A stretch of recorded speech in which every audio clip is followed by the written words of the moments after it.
हिन अक्टूबर में लास्ट में शायदि हिकिड़ी ॿी शइ आई, उहा पेट्रोलियम डेवलपमेंट लेवी। उहा हिन नून ऐं PP ऐं हुनजे अलाइज़ गवर्नमेंट क़ौमी असेंबलीअ मां चेंज कई आहे। SIFC 3 अगस्त 2023 ते बोर्ड ऑफ इन्वेस्टमेंट में तरमीम करे उन में हिकिड़ो इदारो ठाहियो वियो जंहिंजी सेक्रेटेरिएट आहे, जंहिंजो न पाकिस्तान सेक्रेटेरिएट इस्लामाबाद सां ताल्लुक़ु आहे, न को कराची जे सिंध सेक्रेटेरिएट सां ताल्लुक़ु आहे या ब्रांचल हिकिड़ी आहे, जंहिंमें सॼे मुल्क जो नाणो उन ते फ़ैसिला उहो इदारो कंदो। हाणे इहा आहे जेका इंटरनेशनल ऐं लोकल जी हिकिड़ी अरेंजमेंट आहे। हाणे उहो तरक़ीअ जो ॿेड़ो खे असां एनालिसिस कयो, शायदि सॼे 24 करोड़ माण्हुनि जे तरक़ीअ जो ॿेड़ो आहे, या वरी जे सिंध लाइ आयो आहे त सिंध जे करोड़े माण्हुनि जो तरक़ीअ जी शाहराह आहे। असीं हिन ते सफ़र कंदासूं। जॾहिं गहराईअ में वियासीं त ही चेंज ऑफ ओनरशिप नज़र आई, जंहिंखे असीं चऊं था त सरकारी जे नाले ते जेका शइ हूंदी आहे उनजी चेंज ऑफ ओनरशिप थी, ऐं उहा कंपनियुनि खे लीज़ थी for long term 30 years plus. पर उन वक़्त ते वरी हिकिड़ो ॿियो लॉ ईंदो आहे जेको कमु कंदो आहे। पर हिन वक़्त ते उहो अनाउंस न आहे त ही शिकूं सस्पेंड आहिनि। हींअर ठहे पियो असेंबली जे मार्फत कॉन्स्टिट्यूशनल तरमीमूं आणे ऐं मुस्तक़िल डेमोक्रेसी खां ऑटोक्रेसी तरफ़, यानी असांखे जमहूरियत खां शख्सी या उन तरफ़ हुकुमरानीअ तरफ़ चेंज थिए पियो कॉन्स्टिट्यूशन, ऐं काफ़ी हिसा थींदा पिया वञनि। इहो आहे असांजो चैलेंज। त ग़ुलामी ख़राबु आहे, पर ग़ुलामी मां निकिरणु इहो उन जा ग़ुलाम सोचणु शुरू कंदा आहिनि।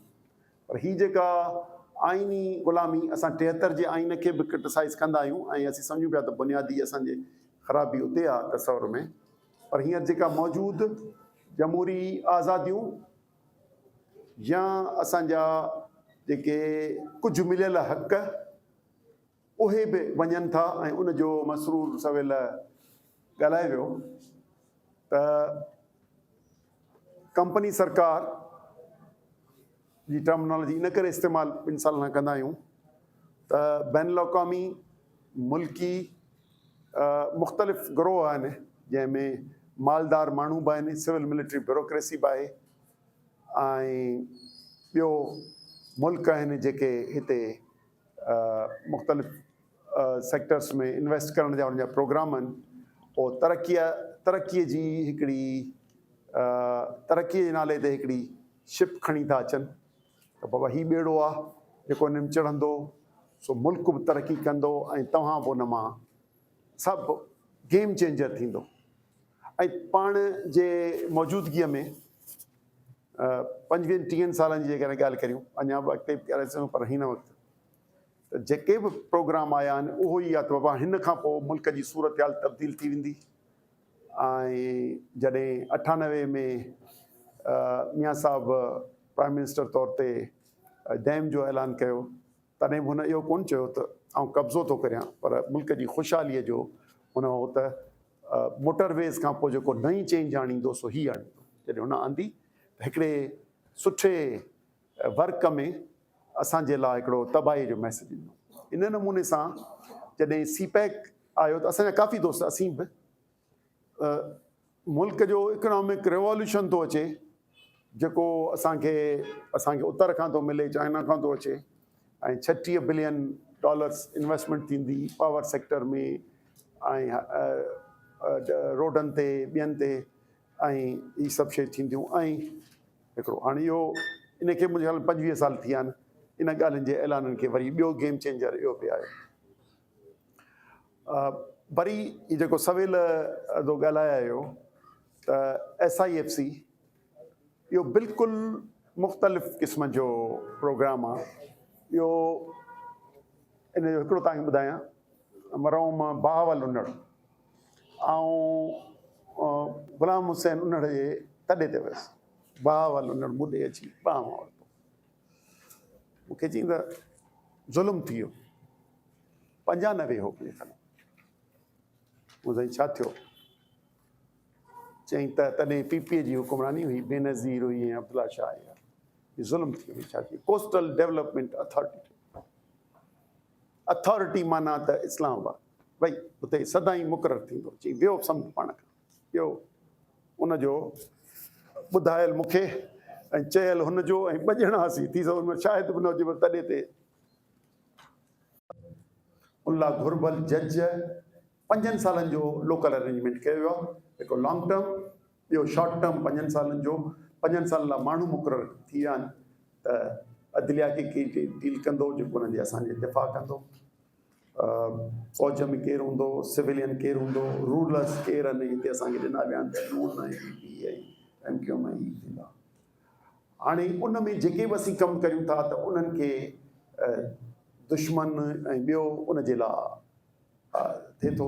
ॿियो उन लाइ अरेंजमेंट्स लाइ ॿिया थ्रेट्स नवां ॾियनि था, पर थ्रेट्स था ॾियनि त कैनालनि जो त सवेल ॻाल्हि अची वई।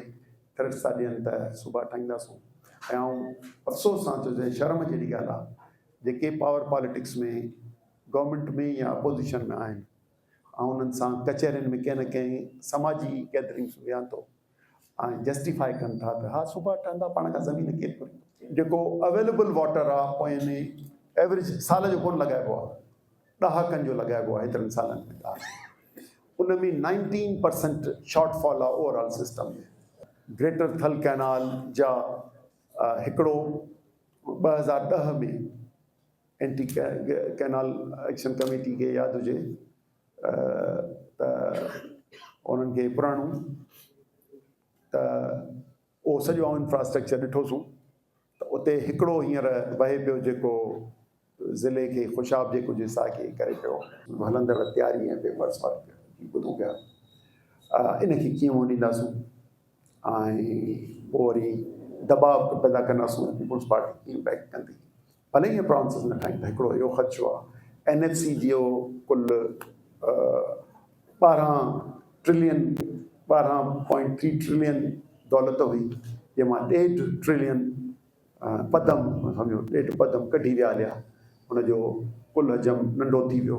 इन मां ॿियूं शयूं कहिड़ियूं था कढनि। थी सघे थो NFC जे सतूं जेको हो उन में चेंज न आणी, पर मुमकिन आहे त उन में आणी। NFC जी डिस्ट्रीब्यूशन जेका हॉरिजेंटल आहे, 57.5 42.5 आहे, पर उहा वर्टिकल। पर हॉरिजेंटल जेका आहे माना सूबनि जे विच में विरासत जी 52, 24, 24, 14, 9, इन में आइनी तौर ते पाबंद आहे। इन में का चेंज आणी। ॿ, जेको सूबनि जो ॿियो थ्रेट जेको तव्हांखे मुख़्तलिफ़ उन जूं छाड़ता जमायतूं ॾियनि पई, उनजे पुठियां जेको आहे त जेको ॿिटो बलदियाती निज़ाम, जंहिंखे तव्हां थोरे हिस्से जे माण्हुनि ॿाहिरि कढी छॾियो, उनखे हू थ्रेट ॾेई ऐं 3rd टियर जेको कॉन्स्टिट्यूशन में नालो ॾेई ऐं ॿिटो बलदियाती निज़ाम माना हिकिड़ी आहे फेडरल गवर्नमेंट, ॿियो सिंध गवर्नमेंट, जो डिस्ट्रिक्ट गवर्नमेंट्स या मेट्रोपॉलिटन गवर्नमेंट जो अल्फाज़ माना त इंतिज़ामी तौर ते अलॻि यूनिट। भले तव्हांजो जोग्राफी न, हू लोकल काउंसिलूं आहिनि, मेट्रोपॉलिटन कॉर्पोरेशन आहे, वेलकम। असां उन्हनि खे इख़्तियारात डेवलपमेंट जा मिलनि था, उन्हनि ते बि फार्मूलो ठीकु आहे। इन नाले में तव्हांखे ॿिटो बलदियाती निज़ाम हणण जो इहे सभु ख़तरा आहिनि। मूं इलाही ॻाल्हाए छॾियो, आम सॉरी। पाकिस्तान जे आइन में क्रिएशन ऑफ न्यू प्रोविंसिस जो क्लॉज़ न आहे। ऑल्ट्रेशन ऑफ बाउंड्रीज़ जो आहे, जेको 239(4) आहे, उन में अमेंडमेंट था करणु चाहिनि। जीअं बोर्ड ऑफ इन्वेस्टमेंट जे में 2023 में तरमीम कयूं ऐं उन मां SIFC ॼमी पई। बोर्ड ऑफ इन्वेस्टमेंट जे में तरमीम अहिड़ी कयूं जो सॼो उन्हनि जो प्लान ऐं उनखे पीपुल्स पार्टी, नून लीग, ॿी जेका सभिनी उन्हनि आइन में एक्ट पास उन्हनि कयो आहे ऐं पोर्ट बि एक्ट पास करे ॾेई चुका आहिनि। हाणे असां इन्हनि खे कीअं था मोड़ियूं, इहे चैलेंजिस आहिनि। ऐं रुगो इहो क्लॉज़ कनि, सूबा था ठाहियूं, वरी चवनि ठहियो रुगो इन क्लॉज में प्रोविंसेस अल्टर बाउंड्रीज करे सघजनि थियूं जेकॾहिं लाॻापियल 2 प्रोविंसेस 2/3 प्रोविंसेस मां पास करे पोइ ज़िलो हिक ॿिए खे ॾियनि, तहलको ॾियनि, दे ॾियनि त ॾेई सघनि था। उन में जेका चेंज आणींदा हुआ सॼी त हाणे जा ख़दशा आहिनि त नेशनल असेंबली खे पावर ॾेई छॾियूं, कॾहिं बि ज़रूरत वक़्त मुताबिक़ उहा ठाहे सघे, ऐं अॼु न ठाहियूं भले। क़यादत पख्तून क़यादत उन्हनि सभिनी खे चवंदा त काफ़र गुनहगार ऐं गद्दार आहिनि। अॼु अहिड़े पंजाब ऐं पंजाबी डायस्पोरा वाशिंगटन डीसी खां वठी सॼे यूरोप ताईं पंजाबी फ़ौज जे ख़िलाफ़ दाम करे जुलूसनि लाइ निकिरी पई आहे। अज़ाब आहे असांजे लाइ। हिन ख़िते में अज़ाब जी सूरत जेका हिननि कई आहे उहा बि इंटरनेशनल डिज़ाइन हुई, जिते तफ़सीली जामी साहब ॻाल्हायो आहे, असांजी हुन में रहनुमाई थी आहे। त वक़्तु अची वियो आहे, हुननि असांखे ख़तमु करण जी तयारी कई। असांजे बेटनि असां सियासी जदोजहद करे इमरान ऐं उन वक़्त इस्टेब्लिशमेंट ऐं आसिफ ज़रदारी खे धिकियोसीं। बेटनि वारी जदोजहद तो असां उनखे धिके परे कयोसीं। ज़ियारत शाह जे बेट ते कब्ज़ो थियो आहे, पोर्ट ऐं लैंड अथॉरिटी ठहियूं आहिनि, ऐं ॿिन्ही असांजे पोर्ट ऐं समुंड ते कब्ज़ो तेज़ी सां वधायो। त समुंड हुननि खां खसिजे, समुंड ते कब्ज़ो, सॼे साहिली पट्टी ते कब्ज़ो। असां पाणी वारी तहरीक जे ज़रिए कालाबाग डैम खां वठी मुसलसल वणंदा आयासीं, हिननि खे पोइते धिकियोसीं। बाबरलो वारी में तहरीक जे दौरान वरी उहा साॻी एजेंडा खणी आया। पाणी तां विछड़ा नथा थियनि, समुंड ते कब्ज़े तां न, त वसीलनि तां न को कब्ज़ो कंहिं तरीक़े सां दलील दलाल जी ॻाल्हि ताक़तवर न ॿुधंदो आहे। ताक़तवर हमेशह बंदूक जी आहे। पंजाबी बंदूक खयूं आॾो ऐं हुन में जेका पीपुल्स पार्टी आहे ऐं हीअ सभु क्रिमिनल ऐं ॾोहारनि जो जेको टोलो आहे, पीउ पुट जी सूरत में ऐं सिंध जा सभु जागीरदार वॾेरा गॾु थी मुल्ला, सिंध जा मुल्ला उन्हनि खां गॾु असां जदोजहद पई कईसीं त शाहनवाज़ कुंभर जो क़त्ल कयो। शाहनवाज़ कुंभर ते हिननि खे ॾिठो कयोसीं, कोर्टुनि में बल कातिलनि खे बचाइण लाइ वरी मैदान में क्रिमिनल्स, ॾोहारी, चोर, सिंधीअ में मशहूरु चवण त चोर चोरी खां ॾींदो, हेरा फेरी कोन। सरकार उहा हेरा फेरी ऐं चोरी जे धंधे में जारी आहे। मुल्क में जबर जो ॾाढ जो जेको कानून आहे, हिनखे पुरअमन अवामी जदोजहद ऐं असांजी गॾियल जदोजहद हिननि खे शिकस्त ॾेई सघे। या उहा घड़ी आई आहे। एक्शन कमेटी सिंध जे माण्हुनि जो गॾियल नुमाइंदा फोरम, जंहिंमें सॼी सिंध जी अहले दानिश वेठी आहे। बिल्कुलु जीअं डॉक्टर साहब ॻाल्हि कई त असां इख़्तिलाफ़नि जे बावजूदि सिंध जे वसीतर मुफ़ादनि में झंडनि, नारनि, इन्हनि सभिनी खां सिंध वतन खे मुक़दस सम्झूंगा, जेका ॻाल्हि साईं जीअं से असांखे सम्झाई। हिन वक़्तु हुन पुरअमन तहरीक खे ताक़तवर करण जी ज़रूरत आहे।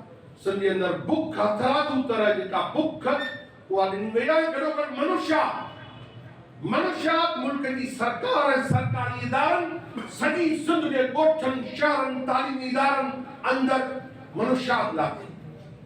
धाड़ेल, जॾहिं असां धाड़ेल राज जे ख़िलाफ़ रोडनि रस्तनि ते निकितासीं, तॾहिं धाड़ेलनि खे हथरादू तरीक़े सां शिकारपुर में रेड कार्पेट ते इस्तक़बाल करे ऐं उते 3 नंबर ऐं 4 नंबर कैटेगरी जा धाड़ेल उहे ॿधा कनि, बाक़ी सॼा सरकारी धाड़ेल उहे सरकार जे पहरे में महफ़ूज़।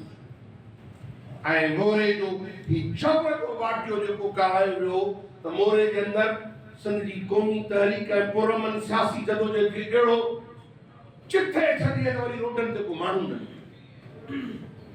अदलिया जो जेको हाल आहे, जंहिंजे अदलिया वकील सिंध जी सियासी तहरीक सां जेको इहा हालत कई, ऐं इन करे गॾिजी वेहण जी ज़रूरत आहे। न फ़क़ति गॾिजी वेहूं, पर हाणे पंहिंजे आवाम ऐं माण्हुनि में हलूं ऐं गॾियल जदोजहद कयूं। दोस्तनि तफ़सीली ॻाल्हायो आहे, उन्हनि असांजी रहनुमाई थी आहे, सॼी सारी क़यादत वेठी आहे। तव्हांजी महिरबानी। जी जो अघु कहिड़ो थींदो, उनजो नतीजो आहे त सिंध जे अंदरि 70% खां वधीक आबादी गुरबत जी लाइन खां हेठि ज़िंदगी गुज़ारे। नौजवाननि जे हवाले सां त कोई 4.5 लख शागिर्द हर साल ग्रेजुएट करे निकिरनि था ॿार। उन मां 3.5 लख या 3 लख ग्रेजुएट नौजवाननि खे रोज़गार मिले, या पूरे मुल्क जी आहे तो उनमें वॾो जेको अंग आहे उहो सिंध ऐं बलोचिस्तान जे ग्रेजुएट नौजवाननि जो आहे जंहिंखे पंहिंजे शोबे जी प्रोफेशनल नौकरी कान थी मिले या हू बेरोज़गार त इहे हिकिड़ी बदतरीन सूरत आहे हाणे ताज़ो जेकी सूरत हाल थी आहे त असांजे मुल्क जा हुकुमरान हिकिड़े अहिड़े मुल्क जे हुकुमरान खे चवनि था नोबल इनाम जी सिफारिश कंदा जेको वेनेज़ुएला जे चूंडियल सदर खे गायब करे अगवा करे पंहिंजे मुल्क खणी थो वञे ऐं उन ते मंशियात जो केस थो हले त ज़ाहिरी ॻाल्हि आहे त उनजो असर असांखे हिते हिकिड़ो पियो नज़र अचे हिते असर इहो नज़र पियो अचे त ईमान मज़ारी हिकिड़ी ट्वीट ते 15 साल 17 साल थी वियो सियासी कारकुन खे खंभे गुम कयो पियो वञे सवे सिंध बलोचिस्तान ये सभु शिकलूं या सिंध जे अंदरि जेका 18वीं तरमीम ऐं 9 सूबनि जी ॻाल्हि थी पई त सॼी ॻाल्हि ॿुधाए पई त बबरलो वारो धरणे में या इन खां अॻिली जेका सिंध जी अवाम जी मुज़ाहिमत रही आहे उन मुज़ाहिमत खां हू ख़ौफ़ज़दा ऐं इहा मुज़ाहिमत हुक्मरान तबक़नि खे इहो ज़ाहिर कयो त हू हुलुट जो जेको निज़ाम आहे हू कॉर्पोरेट फार्मिंग जे हवाले सां या साम्राजी कंपनियुनि खे जेके पंहिंजा मैदनी वसीला ॾियण थी चाहिनि या जंहिं तरीक़े सां हिन मुल्क खे कर्ज़नि जी मैशत ते हलाइण थी चाहिनि ऐं उन्हनि कर्ज़नि जो भार असां ते ॾियण था चाहिनि त पोइ मौत ॾेखारियो ऐं मौत ॾेखारे पोइ बुखार क़बूल कराए उन से बड़ी केनाल ते बड़ी मीटिंग कई या ई जे मूवमेंट पई थे न सो ने पाण सोशल मीडिया ते तां सो जेके भी वेठा आहिनि जेके असां पूरो का वठी दिन ताईं सभिनी ताईं त उन्हनि जी ई मुसलसल लॻी पिया त नवां सूबा इन जे करे असां असां से असांखे लड़णो पवंदो बिलावल साहब जी त सूरत हाल इहा त हिन खे हींअर एवान सदर में का कुझु शइ ठाही वई ऐं साईं जन उते तमामु वॾे पैमाने ते अंग्रेज़ी में वॾी प्रेज़ेंटेशन ॾिनी त असां सिंध खे हींअर बाक़ाइदे जेको आहे पेरिस बनाए छॾियो आहे सिंध इहो पेरिस थियो आहे जो 22,000 अरब रुपया 17 सालनि में सिंध हुकूमत खे ॾिया आहिनि ऐं उन जी इहो रिज़ल्ट इहो आहे त सिर्फ़ु गुल प्लाज़ा में ॾिठो त छा सूरत हाल थी वई LMC में वञो त उन जी छा सूरत हाल आहे हिकु 17 सालनि में 117 किलोमीटर आहे या 0.7 रस्तो उहो न ठाहे सघिया उनखे गॾु करण जी ज़रूरत आहे उन सां गॾोगॾु असांजो जेके वकीलनि जूं एसोसिएशन्स आहिनि उन्हनि खे अञा वधीक शिरकत कराइजे हिन में बजाए उन्हनि खे छॾे ॾिबो त पोइ वकील पंहिंजे सिर जदोजहद कंदा ऐं हीअ जेके बि मसइला असां हिते सभु पेश कयूं था हिननि जो हल जेको आहे उहो सियासी आहे ऐं सियासी पार्टियूं सियासी कारकुन सियासी अॻुवान ऐं उन सां गॾोगॾु जेके माहिरीन आहिनि उहे जेसीं ताईं इन्हनि सभिनी शयुनि जी अॻुवानी न कंदा असां उन में बिल्कुलु शामिल हुजूं भरपूर नमूने सां हुजूं आहियूं बि सही पर रस्ते जे तौर ते शामिल हुजूं अॻुवाणी वारो रोल हमेशह सियासी पार्टियुनि खे अदा करणु खपे तॾहिं ई इन्हनि मसइलनि जो हल सियासी आहे त सियासी माण्हुनि खे अञा वधीक भरपूर नमूने सां अॻिते अचिणो पवंदो मसइला सभु दोस्तनि ॾाढो सुठे नमूने सां पेश कया आहिनि ये मसला इन का अलावा भी क्या सब मसला मसलन बहुत सा सब वाक़ुफ़ है आइन की जगह गाल में आइन जो हाल ये हुआ कि कल सिंध हाई कोर्ट कराची में एक पिटीशन फाइल थी शागिर्दन कई यूनिवर्सिटी जे बाबा स्टूडेंट यूनियन तो पाबंदी हटाई गई तो असा जो मोहतरम जो जस्टिस साहब हो उन्हें जो तो जरूरत की है आई उन्हें न सिर्फ जगह जगह आइन इजाजत दे में पाबंदी हुई हाणे ॾाढी तरमीम खां पोइ पाबंदी हटाए ॾिनी अथऊं हाणे त यूनियनूं ठहणु खपनि उन ते फाइन कयो वियो आहे इहा तव्हां फ्रिवलस पिटीशन फाइल कई आहे उन ते फाइन कयो वियो आहे इन खां वधीक मुंहिंजे ख्याल में आइन जी तौहीन कहिड़ी थी सघे थी इन खां वधीक शर्मनाक ॻाल्हि कहिड़ी थी सघे हाजियों की जमीनों पर कब्जे अब वो जो आम लोग हैं वो उस जेल से निकल नहीं पा रहे क्योंकि उन पर हाथ है पीपल्स पार्टी का और वो वटे रहे माने इसी तरह उत्तर से तो या अभी जो कराची में ये जो माउथ पीस है एस्टेब्लिशमेंट के माउथ पीस इन्होंने जो सूबों को तोड़ने की जो या सूबों की तकसीम की जो बात कर रहे हैं उनके माउथ पीस है अब उन माउथ पीस को भी हम जो है अपने दलाइल से अगर कायम करें तो बेहतर है नहीं तो हमारे दोस्त भी उन माउथ पीस को जिस तरह वो बात कर रहे हैं यहाँ से भी हमला उसी तरीके से हो रहा है। तो ये एक साजिश जो है हम इसे समझते हैं। ऐं पोइ वरी उनमें ज़मीननि जो मामिलो हाणे उनखे ज़मीनूं बि खपनि। SIFC ठाही अथनि स्पेशल इन्वेस्टमेंट फैसिलिटेशन काउंसिल। माना फैसला सभु पंजाब जे मफ़ादनि वटां, समूरा फैसला कानून साज़ी पंजाब जे मफ़ादनि वटां। ॿियनि क़ौमनि जा जेके वसीला आहिनि उहे खणबा, उहे पंजाब जे मफ़ादनि जे लाइ इस्तेमालु कबा। जीअं अंग्रेज़ बरे सगीर मां खाम माल खणी ईंदा ऐं मांचेस्टर ऐं लंडन जा कारखाना हलाईंदा हुआ, ईअं सिंध जो खाम माल खणी पंजाब जी तरक़ी जे राह जेका असां गांधन में आहे ऐं पंजाब खे उन्हनि सनअत जे लाइ को करे छॾियो आहे। पाकिस्तान में 8 वॾा सनअती शहर आहिनि, जंहिंमां 7 जेके आहिनि से पंजाब। हिकिड़ो शहर पंजाब खां ॿाहिरि आहे कराची। KPK बलोचिस्तान जा सनअती शहर विझण जो को मोह कोन ॾिठो आहे को उते वॾो सनअती शहर हुजे। त हुन पंहिंजो मोड ऑफ प्रोडक्शन जेको बदिलाए छॾियो आहे। पर सिंध जूं ज़मीनूं जेके न हाणे उहे बि उन्हनि खे खपनि। 2005 में आउं पोशुसि LNG जी हॉस्टल में के दोस्त वटि वेठा हुआसीं। तॾहिं शागिर्द सियासत अञा मज़बूत हुई। हिकिड़ो शागिर्द आयो, उन सिंध जे वैज्ञान जे मामलनि ते थीसिस पिया लिखियो। मूंखे चई साईं बैतनी हवाले सां सिंध जी फ्रूट तसव्वुर खां वॾे तइदाद में थी वई आहे। तसव्वुर खां वॾे अंदाज़ जिन अव्हांखे अंदाज़ो आहे, न सिंध जी ॿी सियासी क़यादत खे अंदाज़ो आहे, न सिंध जे दानिशवरनि ऐं टेक्नोक्रेटनि खे अंदाज़ो आहे, न असां शागिर्दनि खे अंदाज़ो आहे कि आउं वीह करे हिते कमु पियो करियां त आउं पाण हैरान आहियां तेॾे वॾे पैमाने ते सिंध जी मैदानी मामलनि में वैज्ञान जेका 2005 में 20 साल गुज़री विया आहिनि ऐं उन खां पोइ फ्रूट अञा तेज़ थी वई आहे। 2005 में जेके मिनरल्स सिंध मां मिलिया थे, लगातार हुननि खोजना कई आहे। उन खां पोइ हाणे जेको तइदाद आहे उहो बि घणो आहे, मिक़दार बि घणो आहे, क़िस्म जेके उहे बि घणा आहिनि। सभु जेके से खणी था ऐं पंजाब जे अंदरि हू चवंदा त ॻोल्हा ई कोन कंदासीं। असांजा ज़ख़ीरा जेके आहिनि, असांजा रिज़र्वायर्स जेके आहिनि, असांजी जेका बि मैदानियात वसनी महफ़ूज़ पई हुजे, उन ई मैदानियात ते न पाकिस्तान खे हक़ आहे, न उन में रहंदड़ ॿियनि क़ौमनि जो को हिसो पती आहे। उहा पंजाब जी मिल्कियत आहे, तंहिंजे करे उहा महफ़ूज़ पई हुजे। उनजी ॻोल्हा बि नाहे, उन नालो बि नाहे, उनखे हक़ बि नाहे।